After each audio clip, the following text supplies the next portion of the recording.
Every Monday, every Friday, I mix it up. ReviveRadio.com. Shout out to P.O.C. Yep, you already know what time it is, man. It's Meet Your Girl P.O.C. Revive is alive, Revive is alive, ReviveIsAlive.com. And we want you all to be a part of this conversation, man. Give us a call, 215-853-6803. Let's go. You are listening to Revive Radio. The views and opinions expressed on Revive Radio does not necessarily reflect ownership, management, and advertisers of Revive Radio. 10, 9, 8, 7, 6, 5, 4, 3, 2, 1. You already know what time it is. ReviveIsAlive.com. Once again, ReviveIsAlive.com. Tune in. Revive is alive.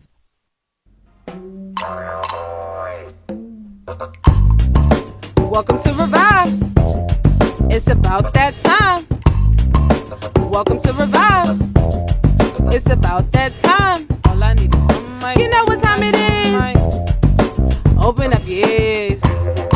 You know what time it is. Open up your mind. It's about that time. It's your girl P.O.C. Hey. It's your girl P.O.C. Hey. Proof of consciousness. Proof of consciousness. P.O.C. You know what time it is. Open up your ears. You know what time it is. Open up your mind. All I need is it's about that time. Welcome to Revive. Welcome to Revive. Welcome to Revive. Yep, to the yep. You already know what time it is, man. It's Meet Your Girl P.O.C, host of Revive Radio. We are live right now on ReviveIsAlive.com because Revive is alive 365, 24/7 a.m. to the p.m. So you already know, man, I need y'all to get up because you got to get up anyway. Tell a friend to spread the word, spread the message. Click that link in our bio right now at Revive_POC. You already know it's Friday. Shout out to my guy, DJ Reese, for playing that Good Morning Mix for us each and every Friday. Make sure you guys hit him up at DJ Reese_.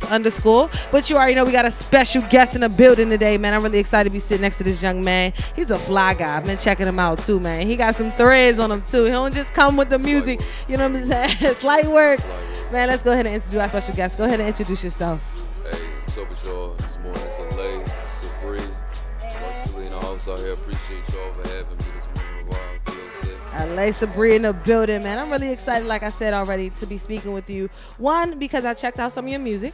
So you got something that you really, got to get off your chest. That's one thing what I like about your music. And two, because you're a Philly native, you know what I'm saying? And you have a different sound. You're not coming like most Philadelphians. So I actually really appreciate that you took time to create a different wave and create a different sound for yourself, right?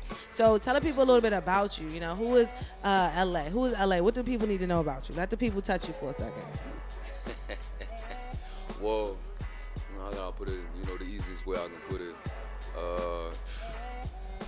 Where you actually touched on it right there, how my sound is different, it's unique. That's really my whole entire MO, for real.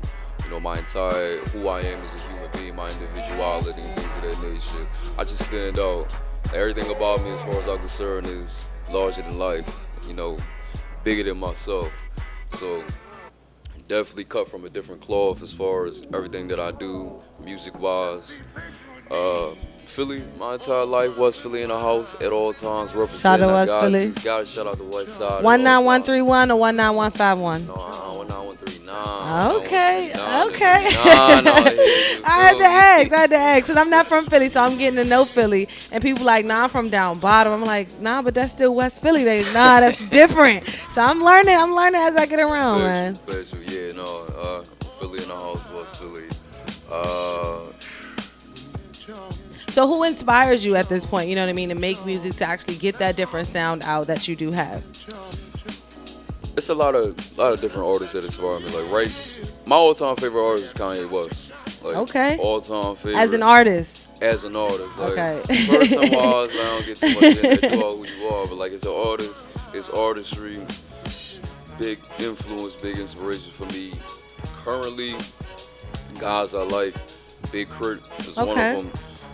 Last year, he released the album that It was Forever's a Mighty Long Time was the name of the album. It was a real introspective album. Okay. You know, talking about his vices, you know, alcoholism, you know, using drugs and things of that nature, and searching for recognition.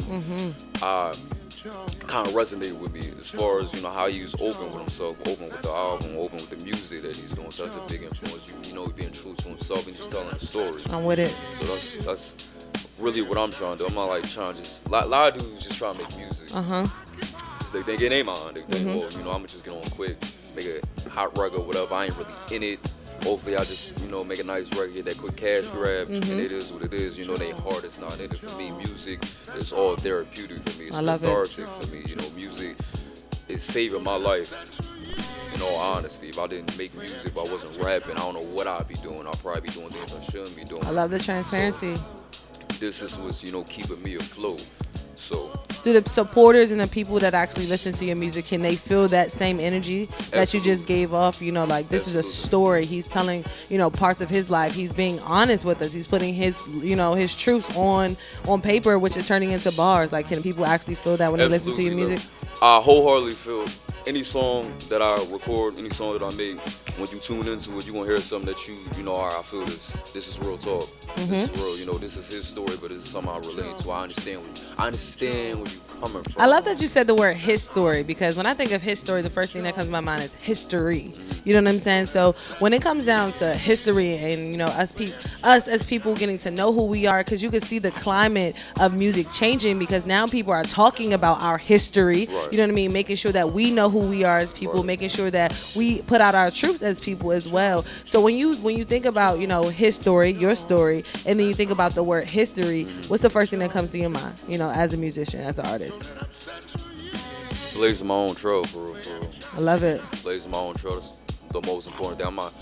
Nothing I do, I try to be anybody else. I just try to be myself. I don't even try, I'm just myself, unapologetically and unconditionally, just me. And that's always gonna be in my music.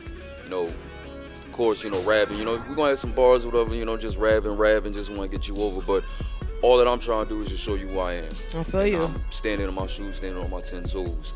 This is me.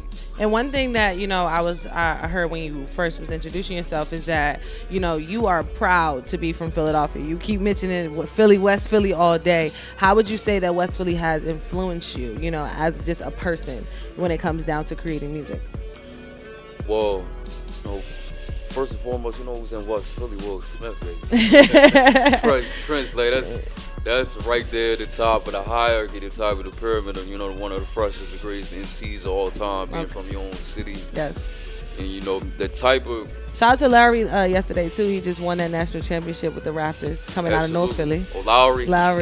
That's funny. You know, I appreciate him being from Philly, because we be slandering Lowry online and joking about him, but he definitely putting on for the city. Yes. Anytime somebody put on for the city, you got to support. He just got that chip yesterday. He's been working his whole life for it, so had to get that joint. I'm tired of the Warriors, man. Tired of that. But, you know, outside of just, you know, the Fresh Prince and things of that nature, you know, West Philly ain't the easiest place to come out of, easiest place to grow up in. There's a lot of tough environments out here, but I feel like with all that, being in West, you get the sense that it's a you know, emphasis on grinding. Emphasis in getting up and just going to get it. You know, that's what I feel when I'm out here. I always feel the energy. You know, anytime you out here, you know, on the Deuce, 52nd Street, anywhere, you see movers and shakers, people moving about, trying to get to any bag, secure any bag, and things of that nature. So what you think? Here, that's you know, it's just, you know, the ambition and everything about it. I love it. When you say 52nd Street, what's your first thought when you see white people walking down 52nd Street with their dogs and their groceries? And I be like, my mind is blown. Like, I'll be like, what a time to be alive. What a time. So are you okay with the shift, you know, in the culture in your city, in that part of the city in particular? That's a good question, because even in my, like, I'm glad that you mentioned that, because even in my neighborhood, I'm seeing it. Yes. Like, my neighborhood is the hood. This is the hood. But, like, you go 5 or 10 minutes around the corner, and you see they got the New York style apartment flats and things of that nature. And I'm like, wow, that's crazy, because 10 minutes from there is the project. Yes. So it's like, it bring everything into perspective to you. It's it's always gonna be crazy to me because it's always some like off-putting. Like I'm not just used to seeing it. You know, I'm seeing, you know, like you're saying, a white woman, you know, with Walking a their dog, dogs. walking a dog, things of the nature with Starbucks, Yeah. cup, things like that. I'm like, I'm not used to seeing this At in my all. neighborhood. Like I can count on, you know, my hand rather, the number of white people I've seen in my, you know, my neighborhood, and that's like it's an influx. So it's crazy, but it reinforces a notion I got that I feel like, you know, we as black people, you got to take back what's ours. You know, make sure that we, you know, in our community like we supposed to. Like if you look in our communities, who owns all the stores? You know, Dominicans and, you know, Asians and things of that nature. Good point. I feel like black people, you know, we got to push, you know, touch on, you know, bring the power back to the black dollar. You know, and at the same time, not only, you know, reinforce our state and our own neighborhoods, but it ain't nothing for us to go and branch out, you know, buy properties, things of that nature, and start restaurants and things of that nature in their neighborhoods too. Like, you know, keep the same energy. Keep the same energy. I love it. Please keep the same energy, man. Invest in yourself. That's one of the biggest things as an artist or entrepreneur that you will have to do is invest in yourself, because if you don't invest into yourself, nobody else will. Right. And then, you know, rest in peace, my man Nipsey Hussle. That's one thing that he did exactly, was invest in himself and then brought it back to his community. You know what I'm saying? Shout out to the marathon. It's going to continue. But I want to talk a little bit about Philadelphia culture, because we were just talking about, you know, how we can reinvest back into Philly, how we can make Philly a better place. And one person who's doing that and taking the stand and being the face for it is Meek Mills. You know what I mean? He took on the criminal justice reform system with the governor, Tom Wolf, and everything like that of the state of Pennsylvania. And then now he's actually getting a break in his case. The reason why he was in jail in the first place, he just got a new judge, you know, with this long outstanding probation case. So, you know, when you think about people like Meek Mills coming from North Philly, you know, getting out, still making it, and then still have to, you know, come back home but he's coming back home to drama. He's coming back home to problems from something that he did when he was 19 years old. You know what I'm saying? So when you think about, you know, somebody like that, Meek Mills, who's coming back to Philly, but also being a face of something such as criminal justice reform, like as a rapper and, you know, holding himself accountable, what do you think about that? You know, do you think as a rapper he should be the one, or do you think it's everyday people on the front lines who's doing that too? I think it's a little bit twofold, you know, both sides of the coin, for real, for real. Firstly, it's impressive and commendable, because I don't think that's his job.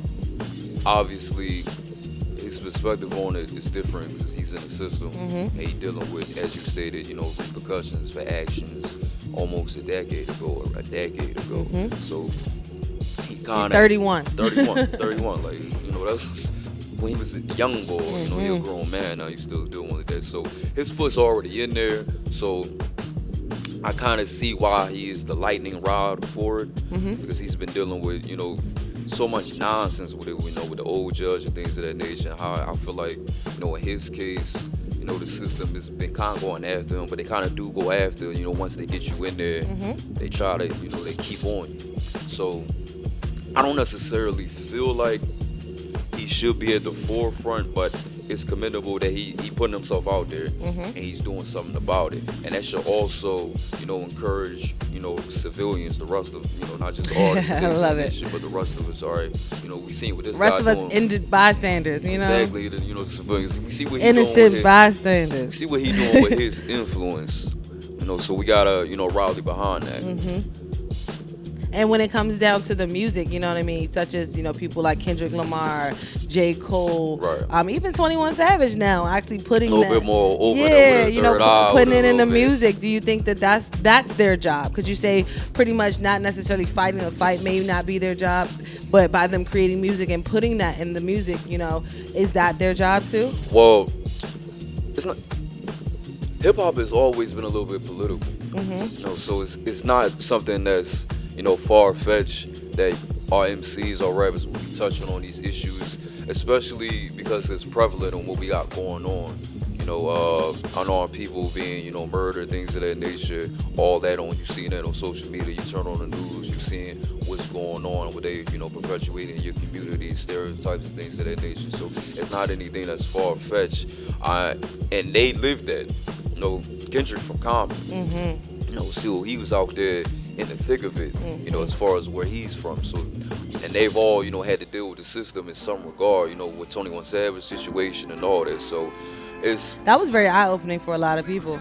that came out of nowhere. Yeah. Like, I was like, caught totally off guard. So I don't have a problem with it, really. I feel like if you're going, you know, do anything with your music, you know, talk about not only what's going on with you, but what's going on with your people.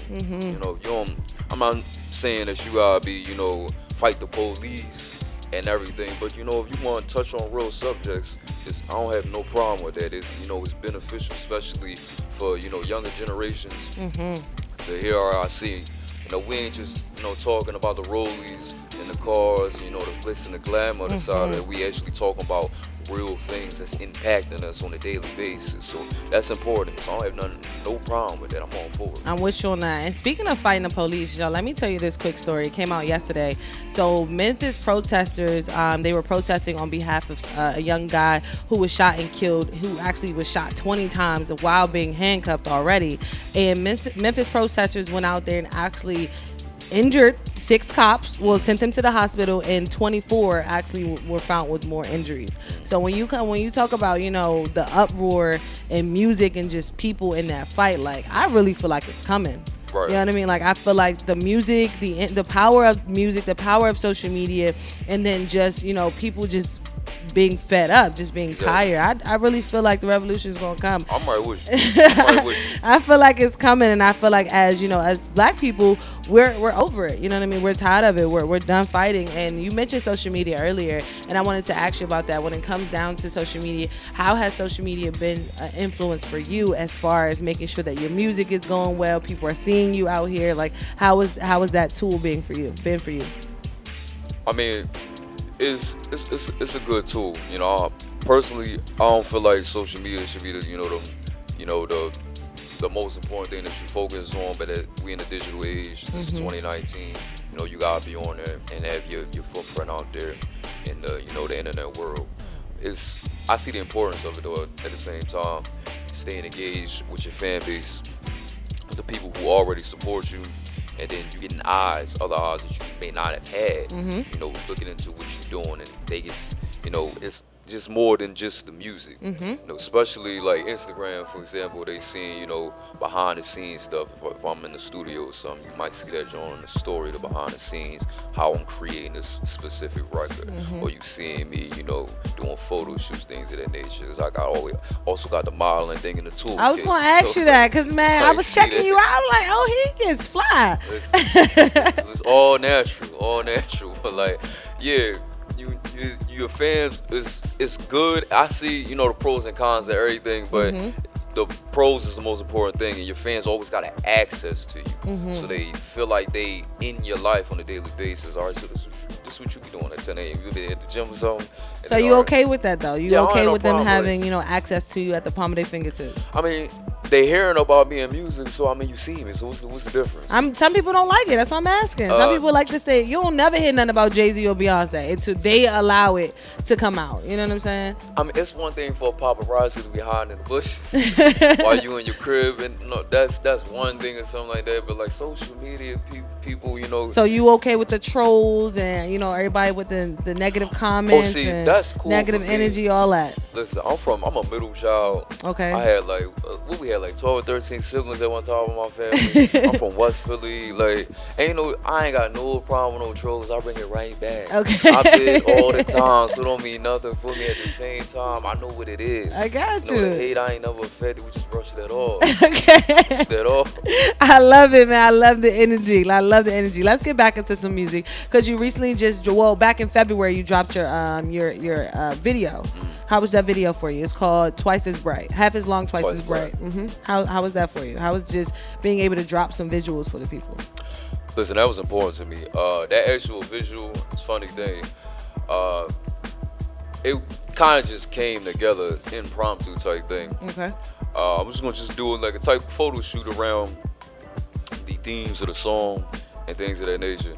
Rented out like a crib or whatever. Had a couple people come through. My man was like, "Yo, we got the spot. You can also shoot the video here. Call some people come through." I'm sorry, all right, we already got the champagne. So it became bottles. Organic too. Became organic. We already got the champagne bottles. We had a couple joints come through. I was like, let's get this joint popping. But I hope you treated the Jones like ladies and women. You know what I'm saying? We had a couple women come through. Absolutely. That's the feeling. But no, but everything respectful. But yeah, it's always good for me to put the visual aspect out there. You listen to the song and you kind of visualizing as a listener. All right, what's going on? What would this look like? And then I put that out there, and you seeing me. We got the lays on in the video. We enjoying life and things of that nature. Is real chill and real calm, cool, and collected. So that was dope for me. Just especially because it was organic to create that. And then I seen the end result. I'm like, this is kind of went in line with what I was going for. So what kind of visionary are you? So like when you create, because you said one of your favorite artists is Kanye. So Kanye, he goes all the way out when it comes to creating visionary pieces, when it comes to just the views in general. Like he wants you to physically feel like you were a part of creating this, this scene. So when it came down to, your views and your vision, did it actually come out the way that you saw it in your head? Like how was it? Are you like one of those genius that just, no, we gotta do it over and take 150,000? Like what's up? Sort of. It depends. Like that joint came out how I expected it to, how I wanted it to do. I'm a perfectionist, so I ain't got no problem saying I'll cut it. Okay. Let's do that joint over. Like anytime I'm in the studio, for example, I may record the same song like 20 times. Okay. I may do the verse over 20 times in one session. If it sound good to people out there, but I'll be in the booth, I'll be like, no, dog, this don't sound like I don't feel it, feel the energy. So it's always about finding, hitting the bullseye for me, finding the perfect one, finding that I always get the energy when I know I hit it. Okay. And I feel it, the goosebumps, like, all right, yeah, this is right. This is how this is supposed to be. So I don't have no problem. If it's one take, if I get it on one take, that's what's up. Sometimes it happens like that. Sometimes everything works out immediately how I wanted to do. But with my vision, it's gotta be specific to what I'm seeing. So if I gotta keep going at it and keep going at it, I'm gonna do what I need to do. So what's one of the biggest things for you? Is it the actual production, the sound, the beats, the instrumentals, or is it the actual verses, the bars, the lyrics? Like what is it for you as an artist? It's more so the lyrics. Words is your window to the mind. People putting in their thoughts and things of that nature. So that's really what I be focused on. I kind of already developed and found my sound and what I want to create as an artist. So I always focus on anytime I get on a record, creating a record, and I hear the beat, I'm thinking, what do I want to say on this? Okay. What am I feeling at this moment in time and space, and what am I feeling now that I'm hearing this beat? All right, so if they align, then I just write down the message that I want to put out. Okay. That's pretty much my process.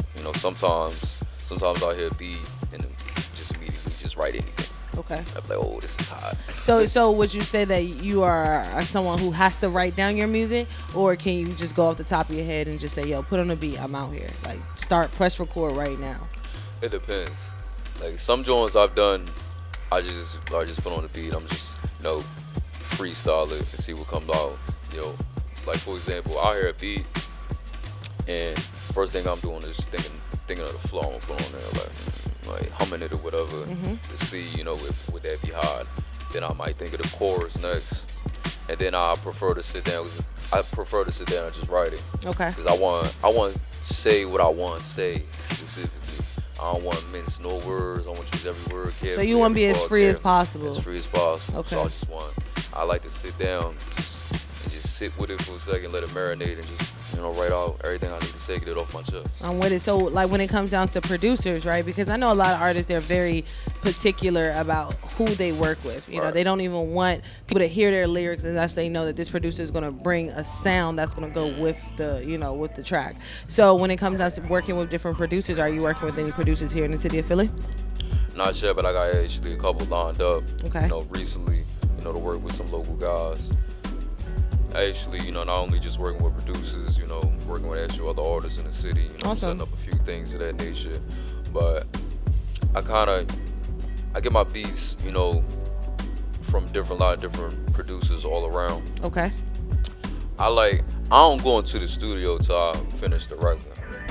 So first thing You don't I'm got doing. time to waste. Studio time ain't free. I Studio time ain't free. I don't have time to waste. When I go in there, I want to know I'm going there with something. Facts. I know I'm going there with some heat.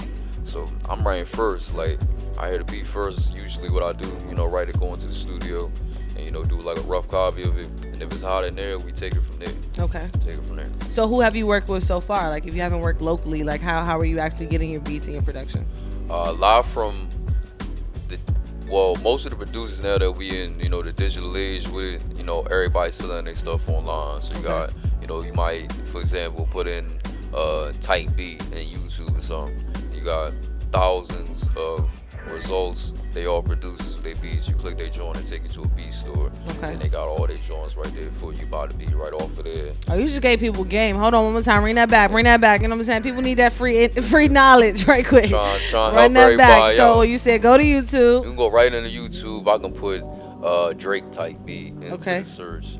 Bunch of results will come up with Drake type beats. Okay. From like as far as a day ago, this week, last month, last year, bunch of joints. You click a joint, everybody got the, When he say joint, you click the link. Click the link. You click the link, and you go right on the YouTube page, that actual person's page. Okay. And they'll have a link to their beat store. It might be on like BeatStars or SoundClick, or they might have their joint, they tracks on SoundCloud or something like that. Click that, go to their website. They'll have an option for you to buy it off there, download. Sometimes they be like free download. If you ain't selling it, you just doing it for, entertainment use, things of that nature. That's really what I'll be doing. A lot of those guys, are in the industry though.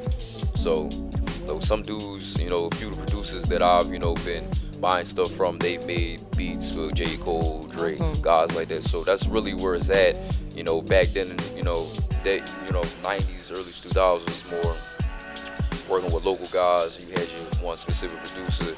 I'm interested in doing that, but in 2019, this is a dude in Idaho who's making a hot beat. Awesome. You go right online. How the and hell grab you find it, that, right? Like, you just go online and everything there. Like, Google is your best friend.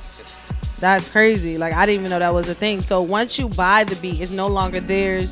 Do you have to still put their name in the credits and stuff like that? So like, how does that? How do you protect yourself? They have different rights with it. Most producers keep, like some of them 25-50% rights. A lot of them want to keep the rights to their beat. The reason why they want to keep the rights to their beats is they may have an instrument or something that they want to use for another beat. Like, for example, you heard Kendrick Lamar Humble Joint. How that beat goes. Crazy. Iggy Azalea, I think like a couple months ago actually, she released a video or a song, right? And the beat was eerily similar to Humble. It actually sounded like it was just Humble slowed down. That was probably from the same producer. What they do is, they want to keep that snare or that drum or that 808 that's in that beat. So they say, listen, I'm not going to sell you the beat. I'll sell you like a copy of the beat, a lease really of the beat. Depending upon what you buy, you can have it and sell as many copies of your song as you want. We maintain a percentage because that's how they eat. And producers do still, other guys will sell you the beat or whatever, but that's really how they be eating. That's a flip. Because, they also gotta protect themselves. You don't want artists, to just grab your joint off of YouTube, whatever, like I was saying. That's a fact. Go on YouTube MP3 and take your joint down and they blow up and they like, whoa, bro. So, you gotta protect yourself. So that's why people keep on like, Yondo beat, like keep going over and over in the actual instrumental. Right, they'll keep it going over, to protect themselves and like, listen, if it's one thing. Shout out to Yondo too. He's an amazing artist, yes. Absolutely. Yeah, so they'll keep their tag in there, keep the tag in there, to incentive you, to buy it if you want, take it seriously. And I don't have no problem with it. If you taking yourself seriously as an artist, just go ahead and buy the beat. But I don't like the fact that the person who's making the beat can flip the beat more than once. So like if you buy the beat and then I come behind you and buy the beat, I'm like, yo, I want this, and you like, well, it's already sold, I'm just gonna give you a copy of it. That means the same sound can keep coming. That's what's irritating me about music now. That's how they do the lease thing. So it'd be like, all right. How do you lease a beat? Come on, it's not a car. You can't return it. You gotta, come on. You get a contract. They send you, electronic contract. It's already signed out once you purchase it, based upon what you did. Like, for example, they have a joint that's like, you get it at least for $25. This joint will have no producer tags on the beat. It'll be an MP3 file. You can sell 1,000 copies. You can have one radio play. I still own 100% rights of the beat, which means I can still sell it exclusively to somebody if I want.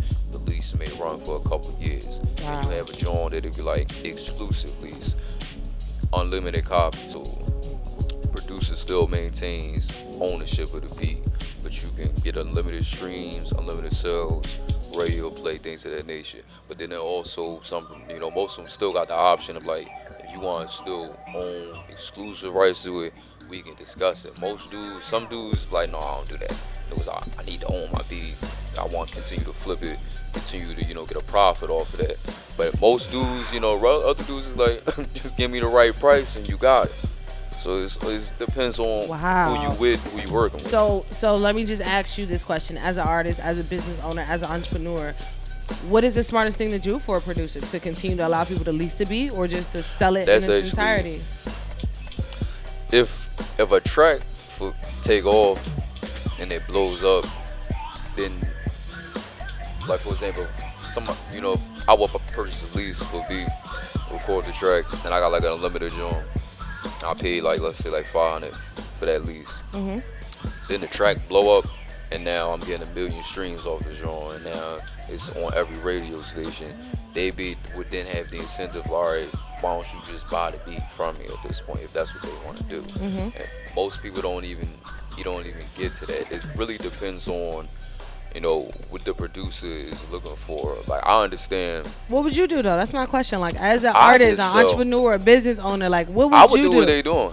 You just keep it going as a lease beat and keep flipping that money. Absolutely. Like, if somebody, because you continually, gonna get a revenue from that.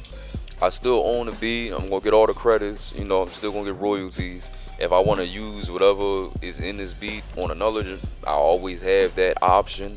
It is really, I don't see no problem with it. So do you think like that's what Metro Boomin and Mustard and DJ Khaled, all of them producers are doing right now, and that's how they're getting the come up that they're doing? That's what I think. I don't really think most producers are selling beats. There's a lot of beats that I'll be hearing be sounding the same. That irritates me. So I don't really think anybody is selling anything.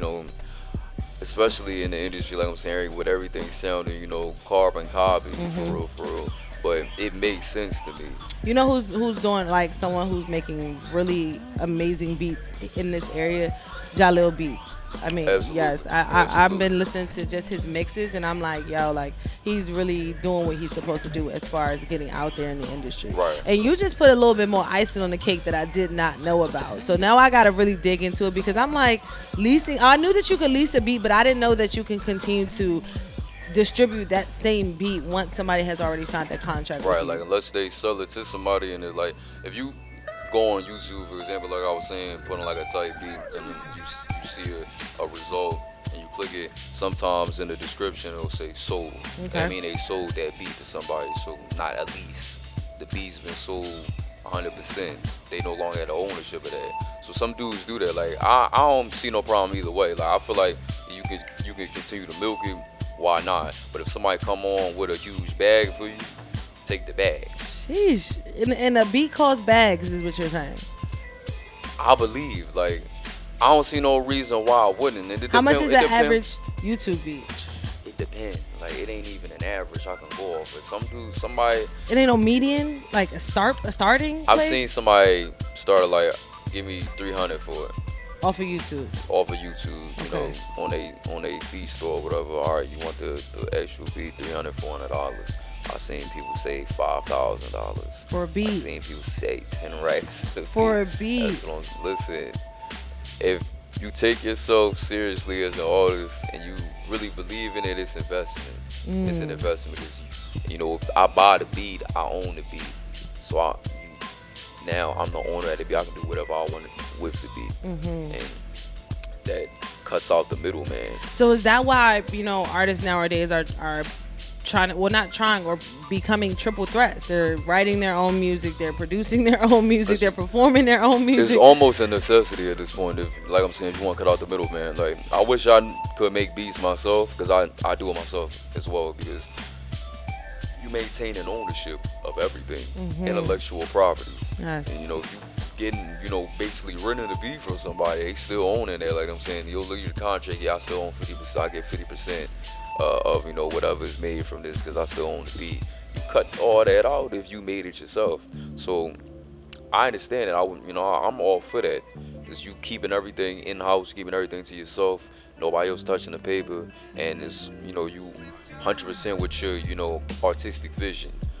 Guys like J. Cole, guys like Chris, I had no problem when they be, doing their albums and I wrote everything, mix and mastered everything, and the beats, I made the beats too. Like, and J. Cole don't even allow no features on his album. Yeah, he like, no, I can do it myself. He gets on everybody else's tracks, but won't let nobody on his. He's smart though. He's brilliant. Smart. He's brilliant. He's a genius. He's under Jay-Z. Like, what else can you think about? Like, come on, man. Even Rihanna, you know what I mean? She's flipping 600 nowadays. You know what I'm saying? Rihanna's on icons. Yes, under Rock Nation, under Jay-Z. He keeping that umbrella. You see what I'm saying? Umbrella, Ella. Shout out to Jay-Z, man. All about it, man. But speaking of visions, let's get into your visions right now. Tell the people about this track before they listen to it right quick. What's the track? How did you come about this track? When did you actually drop this track? Visions. I first recorded this track in 2016, a long time ago. Just now releasing it actually today. Okay. The story behind this Visions is really the epiphanies that I had at that time. Oh, you dropping it today? Let's get into it. We got exclusive music. Absolutely. Let's go. I'm dropping gems for y'all, bearing gifts, bearing fruits. But yeah, it was basically the epiphanies and the realizations that I, came to looking at my place in the world and the people around me, dealing with a lot of individuals that I was, trying to make moves with, thinking was on my team, and they wasn't as true. Okay. A lot of guys switching up, a lot of fake energy, so to speak, and I'm saying, wow, everybody ain't as solid as me. And, when you dealing with people that you know in your own life, your associates, things like that, you just naturally assume, listen, I'm solid as can be, so I'm assuming y'all on that same type wave, and then when you look around and realize, and y'all really ain't got my back like that, it's a staggering feeling, but it's also necessary. You see the clarity, you realize, all right, I'm the only one who really got me. So I gotta be on my time at all times. Fact. I can't be worried about nobody else, it's just me. So that's what I'm gonna focus on. I feel like any successful person, they come to that realization, I gotta be on my own. I gotta go ahead and get it. Not that I gotta be alone, so to speak, but I gotta be focused on me all the time and live my life for me. Yes. And I see if you ain't really with me, then you on the sideline. The way to be on the sideline is, if the bridge burn, we not building a new one.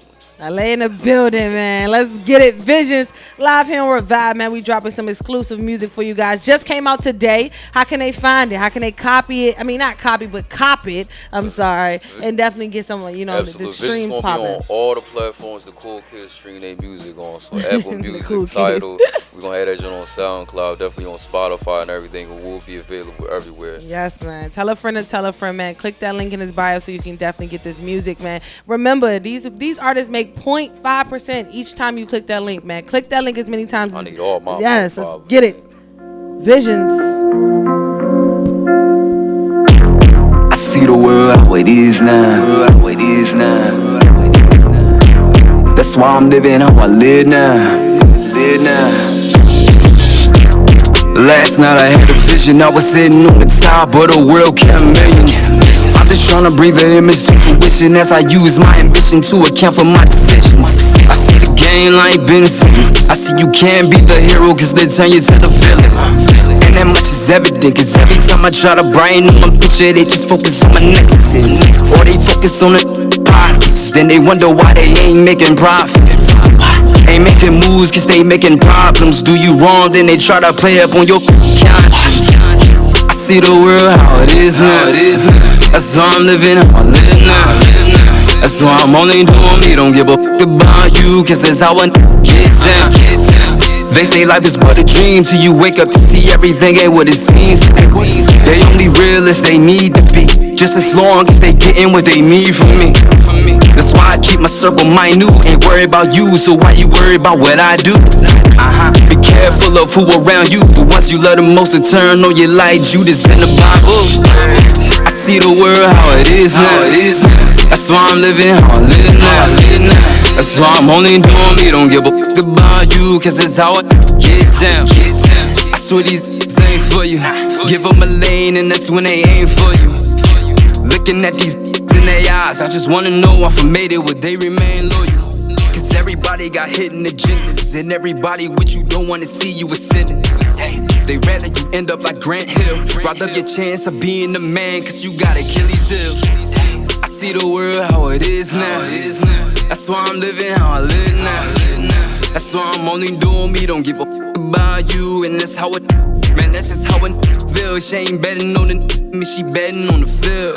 But look, girl, I ain't even mad at you. Go ahead and get your fill. Just don't call me when you see a name on the bill, cause you will only get a dial tone. You the future legend, baby, that's a milestone. I got a list of problems about a mile long, and I've been on this. New music, just drop, let's go. I just know what I'm after, money, power, and respect. I'm just playing for the hat trick. I turn a beat to a cadaver, so I can leap into a Lambo like I'm playing for the Packers. So why they lying like Matt Stafford? I just tell it how it is and never tell it how it might be. I'm breaking bad like Isaiah in the night. Yo, West Philly, stand up. It's like me, cause none of is visible. I'm only here for the residuals. I'm grinding off the principle, cause reaching my pinnacle is what is principle. I see the world how it is now. That's why I'm living how I live now. That's why I'm only doing me, don't give a fuck about you, and that's how I get down. Yeah, that's just how I get down. Man, that's just how I get down. I swear I'm only doing me, don't give a fuck about you, and that's how I get down. Hey, it's only right that we run that back, man. Let's run that back, man. It's Friday. Let's go. We live on Revive, man. My guy LA in the building. Turn your radios up. Spread the word, spread the message. We got some visions, man. Let's get it poppin'. LA, let's I see go. the world how it is now. That's why I'm living how I live now. Last night I had a vision, I was sitting on the top, but the world kept millions.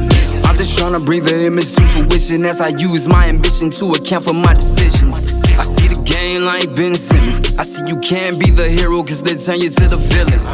And that much is evident, cause every time I try to brighten up my picture, they just focus on my negatives. Or they focus on the pockets, then they wonder why they ain't making profits. Ain't making moves cause they making problems. Do you wrong, then they try to play up on your conscience. I see the world how it is now. That's why I'm living how I live now. That's why I'm only doing me, don't give a fuck about you, cause that's how I get down. They say life is but a dream till you wake up to see everything ain't what it seems to be. They only real as they need to be, just as long as they gettin' what they need from me. That's why I keep my circle minute, ain't worried about you, so why you worry about what I do? Be careful of who around you, the ones you love the most and turn on your light, Judas in the Bible. I see the world how it is now. That's why I'm living how I live now. That's why I'm only doing me, don't give a fuck about you, cause that's how I get down. I swear these ain't for you. Give them a lane and that's when they ain't for you. Looking at these in their eyes, I just wanna know if I made it, would they remain loyal? Cause everybody got hidden agendas, and everybody with you don't wanna see you ascending. They rather you end up like Grant Hill. Robbed up your chance of being the man, cause you got Achilles heels. I see the world how it is now.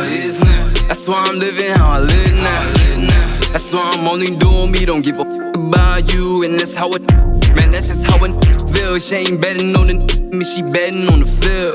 But look, girl, I ain't even mad at you. Go ahead and get your fill. Just don't call me when you see a name on the bill, cause you will only get a dial tone. You the future legend, baby, that's a milestone. I got a list of problems about a mile long, and I've been on this vibe for a minute, I don't even know how long. I just know what I'm after. Money, power, and respect. I'm just playing for the hat trick. I turn a beat to a cadaver so I can leap into a Lambo like I'm playing for the Packers. So why they lying like Matt Stafford? I just tell it how it is and never tell it how it might be. I'm breaking bad like Isaiah in the 90s, and I don't give a damn if any of you like me, cause none of you is visible. I'm only here for the residuals. I'm grinding off the principle, cause reaching my pinnacle is what is principle. I see the world how it is now. That's why I'm living how I live now. That's why I'm only doing me, don't give a fuck about you, and that's how I get down. Yeah, that's just how I get down. Man, that's just how I get down. I swear I'm only doing me, don't give a fuck about you, and that's how I get down. Okay. LA's in the building right now, man. Visions. Man, I love that one, actually. I was really feeling that one for real, especially that residual part, man, because that's what I'm really about. I'm trying to get those residual checks. Like, I'm trying to make money in my sleep. You know what I'm saying? Like, I'm trying to make my money and I'm be sleeping in Ireland and Switzerland. I'm counting, you know what I'm saying? Real talk, real man, though. So when you say stuff like that, then you even drop the Bible verse in there. I said, okay, my man got a little, you know what I'm saying? He been reading. I love it, you know what I'm saying? Because you can really tell when an artist, like you said, is serious about their craft. You have to read, you know, because your vocabulary has to be up there. You can't just be like Blue Clue, you know, you can't be on that. You can't be on the rhyming schemes and not actually be able to use your vocabulary. So when it comes down to the lyrics, because you actually pointed that out earlier in this interview, that lyrics is actually where it's at for you. So when it comes down to the lyrics, putting it on paper, you know, putting that pen to paper, how are you developing your words? Are you like going outside nature? You sitting at the family dinner table? It comes to you, like, how is that for you? Funny thing, when I was a child, my pop used to force us to read the dictionary, and he knew what it was. Listen, he knew what it was. He used to drop us off at the library and wouldn't come back and get us. We was out there 2 hours. Shout out to the Free Library of Philadelphia. There, like, he dropped us off at like 8 or 9 o'clock in the morning. Library closed at 5. We out there, so that's really where it came from. So, you know, the vernacular always a little bit been spectacular for me my entire life. You know, the gift, the gab, and everything. So that's really who I am. It's not just in the music. I talk like that on a regular. That's just It's just me. So it's anytime, you know, all my music is just an extension of me, like it's supposed to be. So, you know, the words, you know, the lyrics, you know, the metaphors, things of that nature, that's just second nature. So that's big, and I appreciate that. You know what I'm saying? Somebody who can actually make me think when you talk. You know, not like necessarily, because I'm over the mumble rap. Like I'm over the mumble rap. I'm over the sleepy music. I want to actually be inspired. None of that going. That's just here for right now. I can't wait till it go away. It's I feel like it's real soon. Like I feel like Meek actually posted about that recently on the gram. He's like, you know, I feel like real artists, real rap music is coming back to the forefront. We need it, hip hop. And I agree, and we definitely need that. You know, all the ad lib rapping, the mumble, that got its place, but that can no longer be at the forefront. Like, exactly. That's gotta go. You know, you want to go to the club and hear all that, that's cool. You want to turn up and hear all that, that's cool. But that cannot be at the forefront. So we definitely need real spitters and real musicians, real artists. You know, I hate when I'm watching an interview for an artist, especially like the ad-lib rappers and mumble rappers, and they really be in there just like, you know, I just went in there just was saying anything. You know, I don't really care. It ain't really important to me, whatever. And I hate that. It's like, don't sit right with my spirit. And they become Old Town Road. Old Town Road and all that. It's like it be the #1 record for 10 weeks. 10 weeks. Like, you know how many dope rap songs from actual songs, but I'm like, I ain't even hating on it. Like, Billy Ray did that for him. No, he did. Billy Ray did that for him. And I ain't even hating on, like, hating is like when you discredit it. You know, it happened, and we can critique it. That ain't hating when you critique. Exactly. You know, saying it, you know, oh, I don't want him at nothing, and it's corny. That's hate. But no, critiquing, I'm like, man, I still support Black man getting his bag. And his life been changed, and his family now supported. Oh my so I'm not stopping from nobody getting their bread. But at the same time, he's gonna be like Fetty Wap. He not that 1738 and that Old Town Road. That's it for them. Exactly. It's like at the same time, I'm like, I'm glad that you out of a tough situation now, and your life is forever changed. You ain't never will hopefully be broke again. You do what you're supposed to do. but that's not a song that I'm trying to hear. And it's crazy how the #1 singles be. It be stuff like that. All the, catchy stuff from dudes who ain't really about the music. Like, and it definitely don't sit right with my spirit. As I was telling you, like, the music for me is more than, fame, more than all of that. This is what's keeping me afloat. So music for me, when I go in the studio, that's like talking to a therapist. It's like a diary for me. And the artistry is 100% important to me. I take my craft seriously as an artist. I don't shortchange anything. So in the record I create, I'm putting my heart and soul into that. That's what I'm all artists to be doing. I love it. And let me ask you this question, because you did speak about this earlier, especially when you talk about Kurt, when you were saying that pain in the music, he was talking about, the suicidal thoughts that he was having, the abuse of different drugs, the alcohol and different things like that. And now that's a trend, especially for young rappers. It's a trend for them to talk about the lean, to talk about the pills, to talk about the overdose and different things like that. But it's one of the biggest influence on the younger generation. Right. Like, suicide is at its all-time high right now. Mental health is at a forefront right now because of the influence that these young men or not just young men, but these young kids have in the music industry, which is taking over the minds of the people who's actually listening to it. So when you say, the sleepy music and the mumble rap is leaving, what about this suicide culture that's now starting to embed its way into the hip hop culture? That's a difficult thing to tackle right there. Just, I don't really know what you can do about it at this point. Like, you look back, people miscomment like, I grew up on rappers who sold drugs. Y'all favorite rappers is on drugs. Facts. It's like, neither one of those things is good. So, anything to brag home about. But especially now, I don't know, it's a difficult, I don't even know how you can weed that out at this point. Like, I don't have a problem, like, with saying an artist. It's one thing for dudes who just trying to sell something, which is what a lot of people are doing. They not even on drugs. Some of them probably never was on drugs, but that's the quick cash grab thing. Or let me talk about, Xannies. I'm on the Xannies, do the regular Migo flow and whatever, and things of that nature, and put that on a trap beat, and that's going to sell because that's what people want to hear. That's what we need to exclude. That's what we need to weed out. All the fictitious stuff, the fake it till you make it stuff, because if you're not even living it, you're selling that, and young people especially, listen to that, and that's warping their minds. That's what we can't have.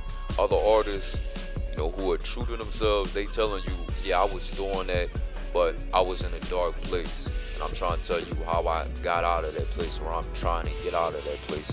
I'm showing you the struggle that I'm in, that, so that you don't walk the same path that I walked. That's what, they supposed to do.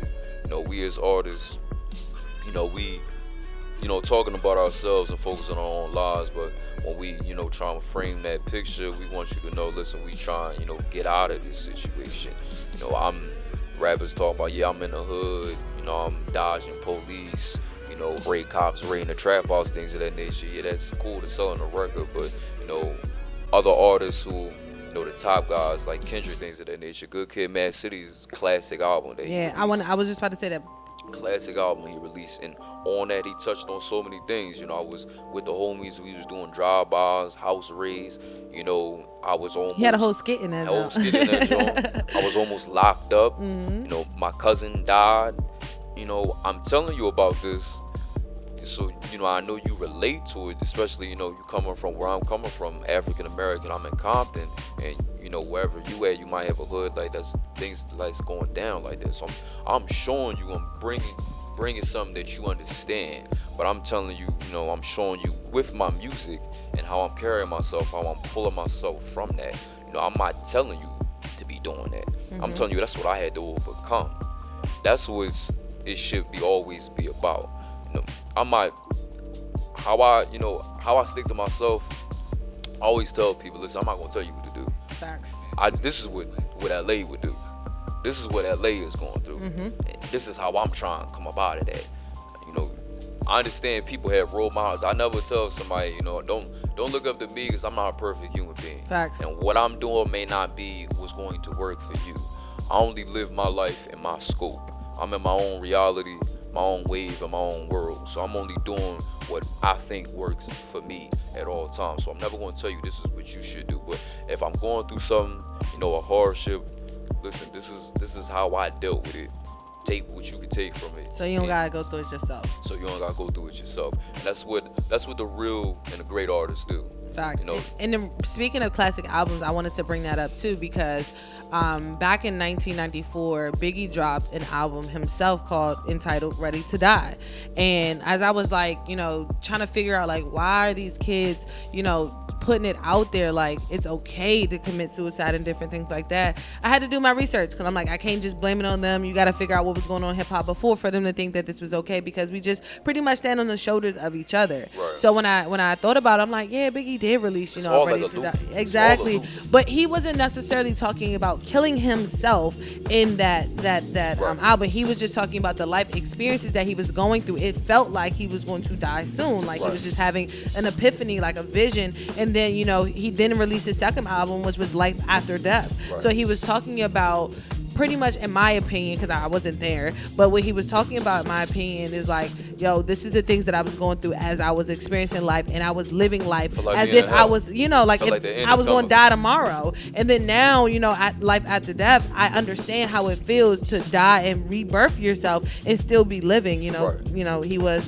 taken shortly, but it was just the epitome of it all. It's just understanding the evolution of music, and then where we are now, it's just sitting back and listening to is like, I can't get jiggy with this. Like, you're physically saying that this is how you feel and this is what you're gonna do, and then people actually go out there and do that. Like, it's just, I just feel like as artists, as entrepreneurs, we have responsibilities and accountability. We have to hold ourselves accountable, for the things that we do and the things that we say, all at the same time. So I really want to just put that out there, because I'm like, why are these artists moving in this direction?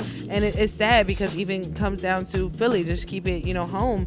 Lil Uzi, he dropped that All My Friends Are Dead song, and I'm like, what was that all about? What mind space do you have to be in to even want to? And that went platinum, like that song, like that. I mean, millions, like zombies. Like, if you ever go to a Uzi concert, it's like zombies. Like, they just literally just following his every move. A lot of these, the rappers, like Uzi, they fan bases, that type fan base, But I think he's going to switch. I think it's going to be a big shift in his energy, because he's now under Roc Nation. He's now under Jay-Z. So I really feel like it's going to be a big shift in his career. I hope so.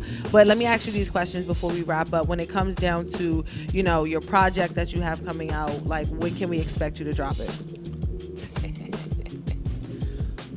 That was a laugh too. What can you expect that, Joe? It's going to be determined. It's going to be this year. Probably everything. Why are you holding out on the music? Something about to start. We need to be, the club with it. Listen, I'm going to have some things to hold y'all over. I'm going to have some things that's going to hold y'all over. Vision is definitely a good one to drop for the summer. I appreciate that. I appreciate you, I'm going to put that in the spins. I got you. That's love. I got you, because I'm feeling that. That's love. But yeah, I'm going to have some things to hold over. It's a lot of things that I got to do, on the business side. A lot of people just, hear the music. It was, all you got to do is go in the studio, record the music, drop and all. It's a lot of stuff that, my manager team, we working to figure out and get done. But hopefully everything lined up, the fall maybe, we looking at for a release date. But, I don't want to put myself in the corner. But this year is what I was shooting for. Everything we on schedule. So I'm gonna drop some divine timing. I'm with it. So also, because you are still an independent artist, correct? Correct. So how is the independent grind right now for you? When it comes down to PR, marketing, advertising, getting the music out there, doing the social media. That's the hardest thing. Like, it's still a process that I'm working on perfecting. It's no science. Everybody, you can talk to 100 million people, Google 100 different things on marketing and what you should be doing, but I feel like it's just gotta be unique to you. You gotta find all the artists who blow up, all the artists who get their fan bases. Facts. They found that one thing, that the formula for them that drew people in. So I'm still, figuring out. We're still working on it. It's a trial and error, baptized through fire type situation. I feel you. You gotta just keep, hitting the hammer on the nail and banging your head against the wall until you get through. And then once you get through, you're good. So what's up with the investments, like as far as like being an independent artist and investing in yourself? Because a lot of, stages to get on now, you actually got to pay to get on the stage. You got to actually, either try out to get onto some of these stages. Like, how is that independent grind as far as the investments? It's something. I say It's that something. but this the life that I'm trying to live, trying to set yourself up, Yes. set myself up, and so I gotta go through the ringer, so to speak. I try to stay. I don't really believe in the paying to perform type things. I'm more so, we hitting open mics and working on actually setting up shows, things of that nature. As I'm dropping, more records and building up the catalog, and then I, have the project release. So it's always about, finding the right opportunity. I don't, you gotta knock on doors. But as an artist, I believe in, not necessarily not chasing opportunity, but chasing the right opportunity. It was going to be a good look for me. Because a lot of people will say, oh, yeah, do this, and, you had the exposure. And then you pull up to the scene and ain't nobody in that joint. Facts. Or it'd be 50 artists on this one joint, performing 50 artists on this one card. And, the show started at 8 and you won't perform till 3 o'clock. And there's nobody in there but Janet at this point. So it's always about, finding. So you sound the right like that was opportunity. experience, like you've been there before. I've been through some things. I've been through some things, but that's what it's about. Is the growth and not being afraid to make mistakes. Now, I'm not afraid to make a mistake. I gotta learn from everything. So it's all about sticking with it, and eventually it's all gonna come together. While I'm put my face out there, any stage that I do get on, I'm killing it every time when I'm on it. Facts. And I get on the stage, I perform. Like I did this Visions a couple months ago at Underground Arts. That's a big platform. It's a nice platform, and I did the Visions joint. I think that was the second song I did during my set. I got off the stage, people was like, yo, you should have been up there longer. Okay. It's like, I'm really feeling this joint. A couple people was like, yo, when is this song already out? When you Visions drop just it? dropped today. That's what I'm Let's saying. get it. We out Visions here, just dropped streaming today. all streaming platforms. But that's really what it is. When I find the right opportunity, make the most of it. Yes. That's all I can do. So. I'm with it. So when it comes down to this album, this EP that you dropping, we gonna get it in 2019. We just got here live on Revive to know that we gonna get it in 2019. We holding you accountable. Listen, word is bond out here. All right. Take it to the bank. All right. Take it to the bank. I'm with it. So are we gonna get some visuals for Vision? Absolutely. I'm trying to determine what I'm gonna give y'all that joint, but listen, I got some things lined up. Okay. I'm hopping all the way in the creative artist bag, the artistry bag. Like Yes. a lot of things that I have planned, real conceptual, giving you a real window into what it's like to, be in my shoes, so to speak. So That's what the people want to there's know. a lot of dope things that I got, on the horizon, for my audience and everybody, that's rock with me. There's a lot of things y'all gonna see.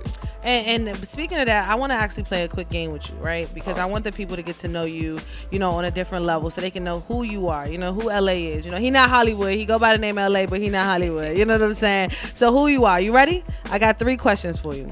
If you can go anywhere in the world right now, where would you go?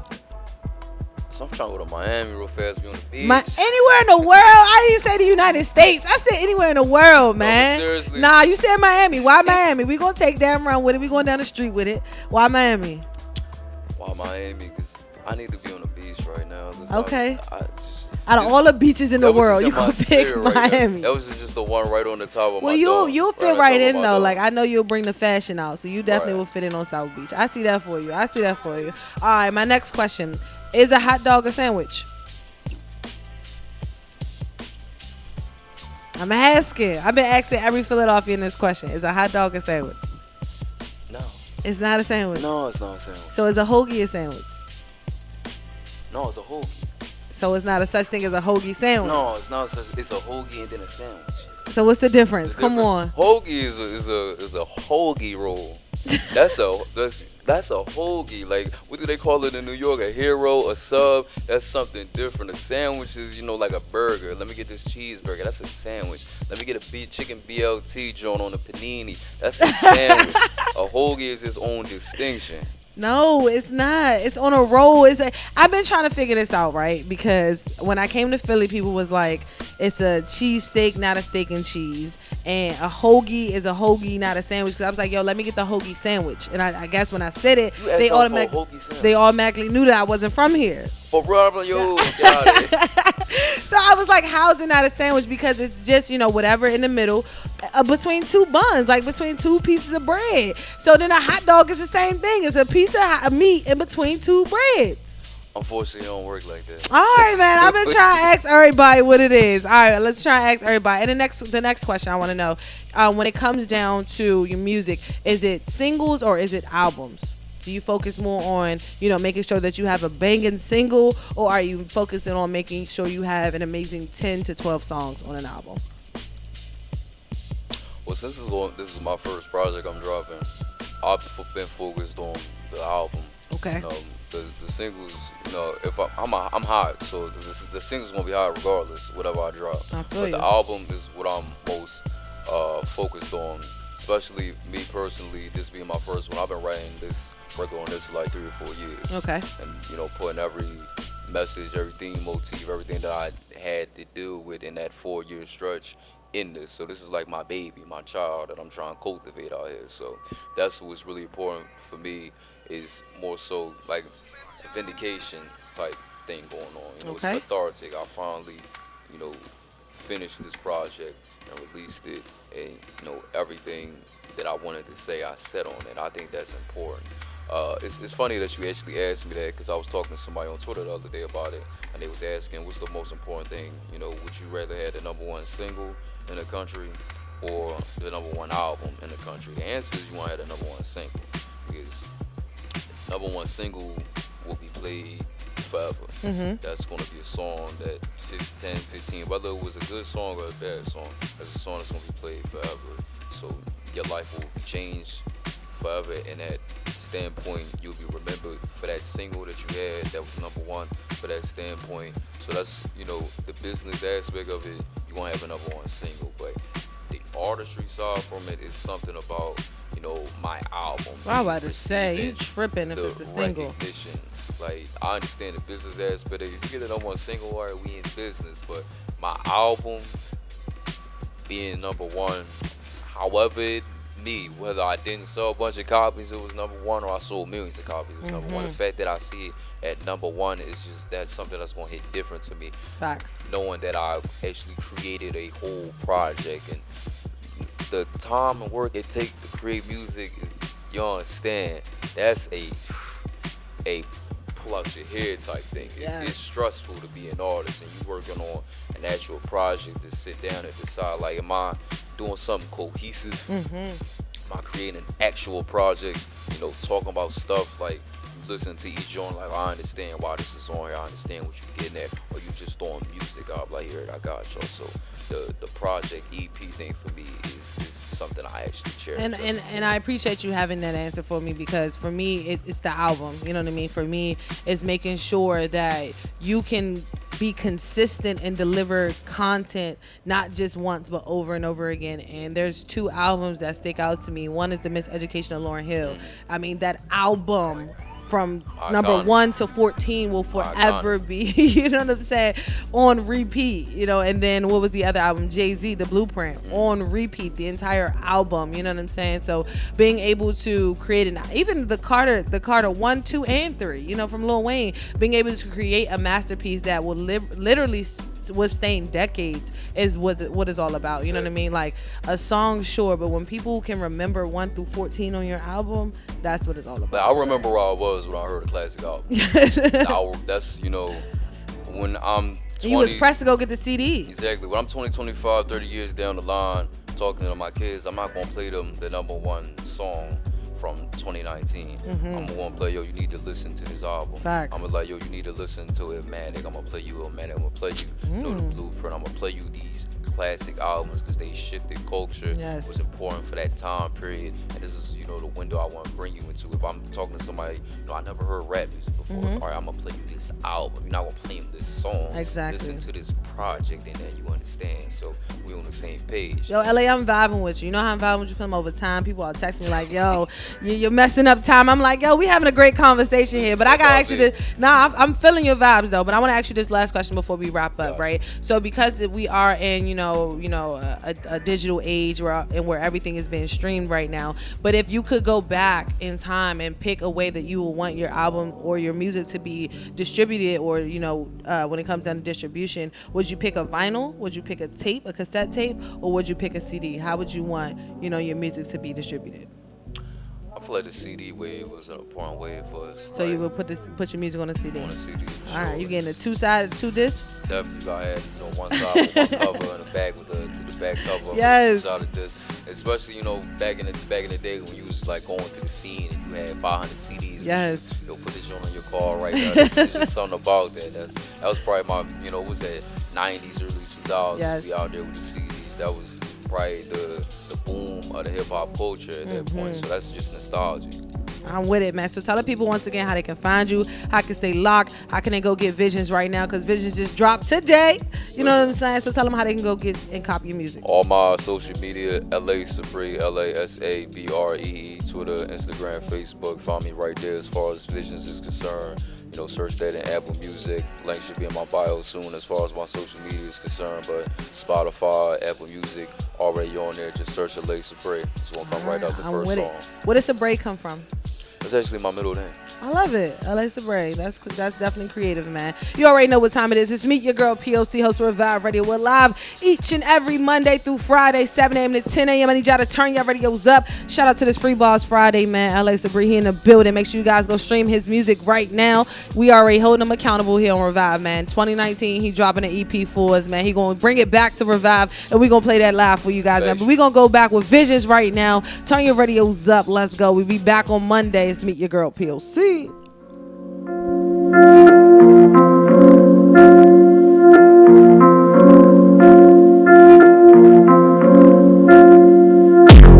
see the world how it is now. That's why I'm living how I live now. Last night I had a vision. I was sitting on the top, but the world kept millions. I'm just trying to bring the image to fruition as I use my ambition to account for my decisions. I see the game like Ben Simmons. I see you can't be the hero cause they turn you to the villain. And that much is evident cause every time I try to brighten up my picture, they just focus on my negatives. Or they focus on the pockets, then they wonder why they ain't making profits. Ain't making moves cause they making problems. Do you wrong, then they try to play up on your conscience. I see the world how it is now. That's why I'm living how I live now. That's why I'm only doing me. Don't give a fuck about you, cause that's how I get down. They say life is but a dream till you wake up to see everything ain't what it seems to be. They only real as they need to be, just as long as they getting what they need from me. That's why I keep my circle minute, ain't worried about you, so why you worry about what I do? Be careful of who around you, the ones you love the most to turn on you like Judas in the Bible. I see the world how it is now. That's why I'm living how I live now.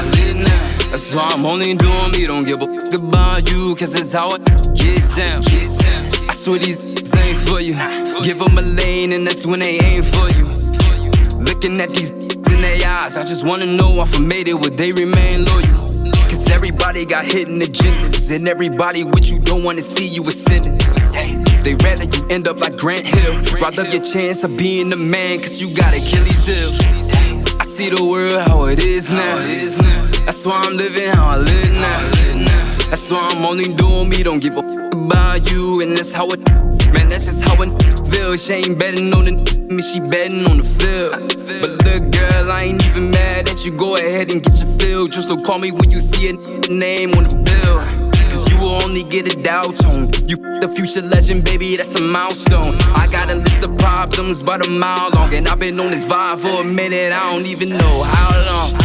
I just know what I'm after, money, power, and respect. I'm just playing for the hat trick. I turn a beat to a cadaver so I can leap into a Lambo like I'm playing for the Packers. So why they lying like Matt Stafford? I just tell it how it is and never tell it how it might be. I'm breaking bad like Isaiah in the 90s, and I don't give a damn if any of you like me, cause none of you is visible. I'm only here for the residuals. I'm grinding off the principle, cause reaching my pinnacle is what is principle. I see the world how it is now. That's why I'm living how I live now. That's why I'm only doing me, don't give a fuck about you, and that's how I get down. Yeah, that's just how I get down. Man, that's just how I get down. I swear I'm only doing me, don't give a fuck about you, and that's how I get down. Tuning out to Revive Radio. Tuning out to Revive Radio. Thank you for listening. You're now tuned in to Revive Radio.